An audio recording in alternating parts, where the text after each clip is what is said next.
नमस्कार। ज्ञानवर्धक की चैनल में आपका बहुत बहुत स्वागत है। आप देख रहे हैं महाभारत के संवेदनशील प्रसंगों को एपिसोड के रूप में।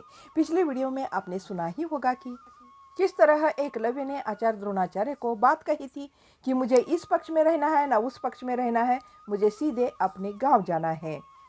यह बात आचार्य द्रोण को भी बहुत अच्छी लगी और उन्होंने मन बना लिया कि हमें भी वापस ही जाना चाहिए, कहीं आश्रम खोलना चाहिए। यह बात वे अपने अश्वत्थामा अपने बेटे को बोलते हैं, लेकिन अश्वत्थामा कहता है कि मुझे तो दुर्योधन का साथ छोड़ना ही नहीं है। उधर भीष्म अपने डेरे से कई सारे सैनिकों को साथ लेकर के द्वैपायन ऋषि से मिलने चले जाते हैं, लेकिन वहां जाने पर उनको दिखाई देता है कि वहां तो धुआं धुआं उठा हुआ है और ऐसी दुर्गंध आ रही थी जिसे कि मनुष्य का शव संस्कार हो रहा है। यह सब दुर्गंध देखकर भीष्म को लगा कि कहीं द्वैपायन की मृत्यु तो नहीं हुई है। जैसे जैसे वो पास गए, लेकिन ऐसा कुछ नहीं था। इस ओर बहुत सारे आश्रमवासी वहां इकट्ठे हो गए थे। वे 60, 70, 80 वर्ष के वेद में पारंगत ऋषि थे। काली सफेद जटा जूट वाले 30-40 वर्ष के ब्रह्मचारी भी थे और सभी कंबल ओढ़े बैठे हुए थे। कंबल में से उन वृद्धों के वक्ष भी दिख रहे थे। 1, 2 तो 3 मशालें जलती दिख रही थी। उन्होंने आगंतुकों को पहचान लिया। एक मशाल वाला वापस भागा और लौटते समय उसके साथ कृष्ण द्वैपायन धीरे धीरे पग धरते हुए भीष्म से मिलने आ रहे थे। काले रंग के वक्ष पर श्वेत रोम स्पष्ट दिख रहे थे। शव के समान शांत मुखता देखते ही भीष्म ने कहा, कृष्ण, आश्रम में किसी की मृत्यु हो गई है क्या? मेरे आने की घड़ी ठीक नहीं। कौन गया है? द्वैपायन ने उत्तर दिया, मैं। उसका स्वर, मुख, आंखें ऐसी थी मानो शव ने उत्तर दिया हो। भीष्म ने उनके मुख को ध्यान से देखा। दोनों के बीच जलती मशाल का पीला सा प्रकाश हिल रहा था। तेल की गंध आ रही थी। प्रेतों की छाया के समान साथ चलने वालों की परछाइयां चल रही थी। तुम्हें कैसे यह सूचना मिली? द्वैपायन ने कहा। भीष्म को समझ में ही नहीं आया। तुम निकल तो पड़े, पर जरा जल्दी चलकर यदि दोपहर तक आ पहुंचते तो अंतिम बार मुख दर्शन तो कर लेते। सूर्यास्त से पहले आ पहुंचते तो कम से कम शव का मुंह तो देख लेते। यह सुनकर भीष्म की बेचैनी बढ़ गई। द्वैपायन ने फिर कहा, देखने से क्या हो जाता? इस वाक्य से तो ऐसे लग रहा था द्वैपायन खुद अपने से ही बात कर रहे हैं। यह मेरी बात नहीं, उसी की है, कहकर वे चुप हो गए। फिर बोले नहीं। हवा थम जाने से मशालों की लौ का हिलना कम होने पर भी छायाएं पूर्ण निश्चय नहीं हुई थी। मरने वाला द्वैपायन का पुत्र शुकदेव हो सकता है, ऐसे भीष्म के मन में संदेह हुआ। जब उन्होंने दाई ओर मुड़कर 80 वर्षीय लाल मुख वाले काला कंबल ओढ़े एक आश्रमवासी को देखा तो उनका संदेह स्पष्ट हो गया। वह बोला, शुकदेव बहुत महाज्ञानी थे, उन्होंने अपनी इच्छा से शरीर त्याग दिया। तो अब द्वैपायन ढह जाने के समान धरती पर बैठ गए। पास वालों ने तुरंत उन्हें सहारा दिया। सामने बैठ उनकी क्षीण भुजाओं को थामकर उस कांपते प्रकाश में भीष्म ने उन्हें सांत्वना दी।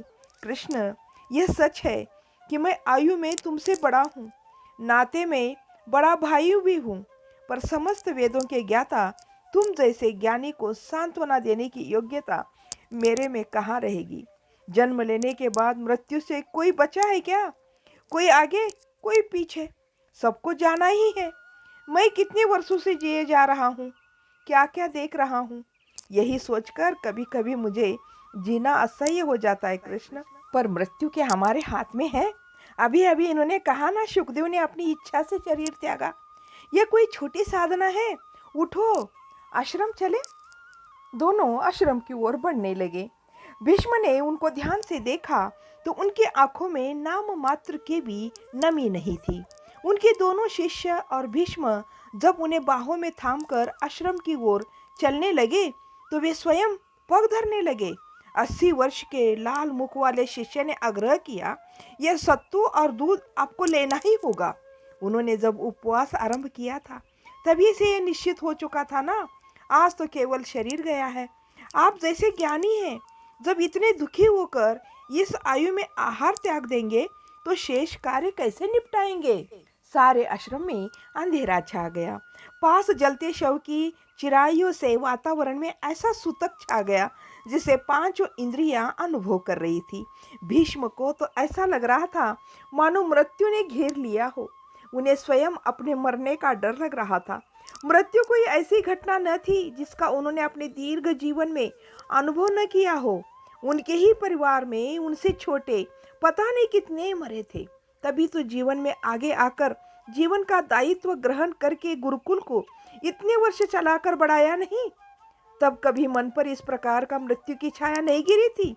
परंतु उनका अतिथि सत्कार करने वाले सुमंत ऋषि की बात से पता चला कि नाभि की नाड़ियों से मृत्यु का धुआं दिखाई पड़ने लगता है। उन्हें अपनी मृत्यु का डर न था। अब तक वे जिस धरती पर जिए, जो पानी पिया, जो अन्न खाया, जिस आकाश, सूर्य, चंद्र, तारागण, पेड़ पौधे, सबसे मृत्यु की छाया है, यह भाव जागा। उस वातावरण के बीच उन्हें आश्रम में हो रहे कार्यकलापों का परिचय भी मिलता जा रहा था। कृष्ण द्वैपायन के 4 प्रमुख शिष्य थे। एक तो वो जो काला कंबल ओढ़े है, 80 वर्ष का लाल मुंह वाले, जो अभी अभी गुरुजी की कुटिया में थे, दुख में गुरुजी को अकेला न छोड़ने के विचार से। उनका नाम पैल है। जो दूध और सत्तू लाए थे वे वैशंपायन है। जहाँ यहाँ दिया जलाकर रख कर गए वे जैमिनी है। और मेरा नाम सुमंत है, ऐसा एक शिष्य ने बताया। उसने आगे कहा कि हम चारों को गुरुजी ने एक एक वेद सिखाया है, एक को कंठस्थ कराया है। यह बात सुनते ही भीष्म ने बीच में ही रोककर पूछा, एक एक यानी कुल कितने वेद हैं? वेद एक ही है ना? उन्होंने अपने यौवन में यानी अब से कोई 90 वर्ष पूर्व जो वेदाध्ययन किया था ना, उसके आधार पर यह प्रश्न किया होगा। अथवा भीतर जो मृत्यु का भाव था ना, उससे बचने के लिए यह प्रश्न किया होगा। यह ध्यान उनके मन में भी था, इसलिए उन्होंने चर्चा आगे बढ़ाई। किस आधार पर वेदों को 4 भागों में बांटा गया है?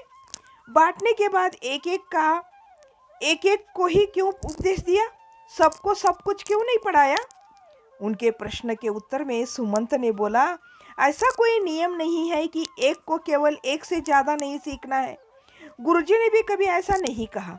सिखाने से उन्होंने कभी मना नहीं किया, पर सीखने की शक्ति किसमें है? गुरुजी के बारे में आप जानते हैं ना, उनके 8वें वर्ष में ही उनके पिता पाराशर ने उन्हें ले जाकर वेद पाठ आरंभ करा दिया था। जन्म से उनकी बुद्धि प्रखर है, अद्भुत स्मरण शक्ति। उन्होंने अपने पिता के साथ पता नहीं कितने देशों का भ्रमण किया होगा। पिता की मृत्यु के बाद भी उन्होंने निरंतर देशों का भ्रमण करके जहाँ जहाँ जो वेद पाठ प्रचलित थे वे सब सीखे। यह तो आप जानते ही है कि प्रत्येक देश में प्रत्येक यज्ञ के अलग अलग विधान होते हैं, अलग अलग मंत्रों का प्रयोग होता है, उच्चारण भी पृथक होता है, फल प्राप्ति और उनके अर्थों के बारे में भी अलग अलग व्याख्या होती है। यह सही है ना? ठीक है क्या नहीं? यह सब वाद विवाद होते रहते हैं। वाद विवाद भी नहीं, झगड़े भी होते हैं। इसके अतिरिक्त पता नहीं कितने सैकड़ों हजारों वर्षों से चले आ रहे न मालूम कितने ऋषि संप्रदाय है। प्रत्येक संप्रदाय अपने ही मत को हठपूर्वक अपने ही संप्रदाय को श्रेष्ठ बताते हैं। गुरुजी ने उन सबको एकत्रित किया और ऐसा कोई प्रभेद नहीं जो उन्हें मालूम न हो। इनके अंतरार्थ जो ग्रहण करके विद्यार्थियों को समन्वित करके समग्र संप्रदायों को एक रूप देना कोई छोटा मोटा काम नहीं किया उन्होंने। इस तरह द्वैपायन का शिष्य जो है सुमंत भीष्म को ये सारी बातें बता रहा है। तो इस कहानी को करते हैं यहीं पर समाप्त। इस कहानी का अगला भाग अगली वीडियो में जरूर देखिएगा। तब तक के लिए जय हिंद, जय भारत।